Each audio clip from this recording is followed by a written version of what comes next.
Welcome to Gothic Whispers. Good evening, dear listeners. You found yourself in the right place if you crave eerie tales to accompany the sound of rain as you drift into sleep. So turn off the lights, get comfortable, and listen closely, because sometimes the scariest things are the ones that refuse to stay behind. Something followed me home from the cemetery. The first time I felt it, I was walking home from my grandfather's funeral. The night was cool, a slight drizzle misting the pavement under the dim glow of street lamps. The cemetery, an ancient stretch of land on the outskirts of town, had always unsettled me, but I never feared it until that night. I wasn't alone. My mother walked ahead, her grief wrapping around her like a heavy shawl, and my younger brother, clutching her hand, remained silent.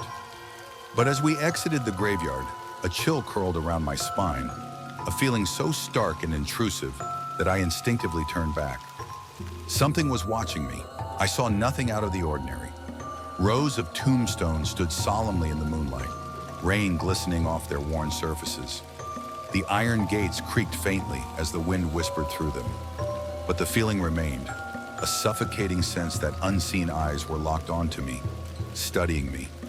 We continued home, but the presence never left. It slithered through the darkened streets, lurking in the pools of shadows cast by flickering lamps. I caught glimpses of movement from the corners of my eyes, shifting figures, fleeting and formless.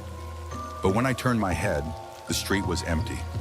By the time we reached our house, the feeling had intensified. Our home was old, its wooden frame groaning with the weight of years. My mother and brother retired early, but sleep evaded me. Every creak of the floorboards, every rustle of wind against the window set my nerves on edge. Then came the tapping. Soft at first, like the hesitant knock of a visitor, too shy to announce their presence. It came from my window, which faced the backyard, where only grass and an aging oak tree stood. I swallowed hard and inched closer, heart pounding against my ribs.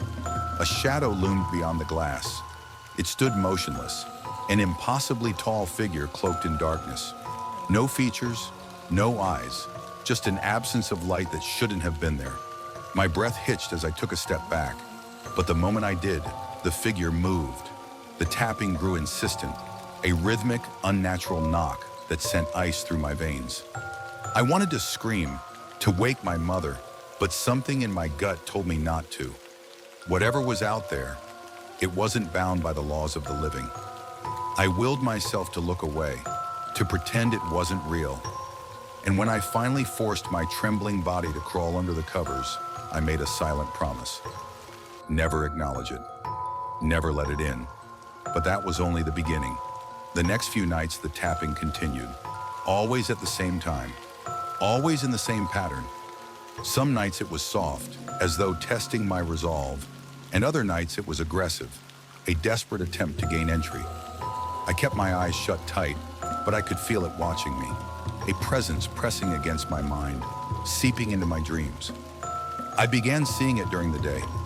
At first, it was just glimpses, an elongated shadow stretching unnaturally across my bedroom floor, a flash of darkness behind me in a mirror.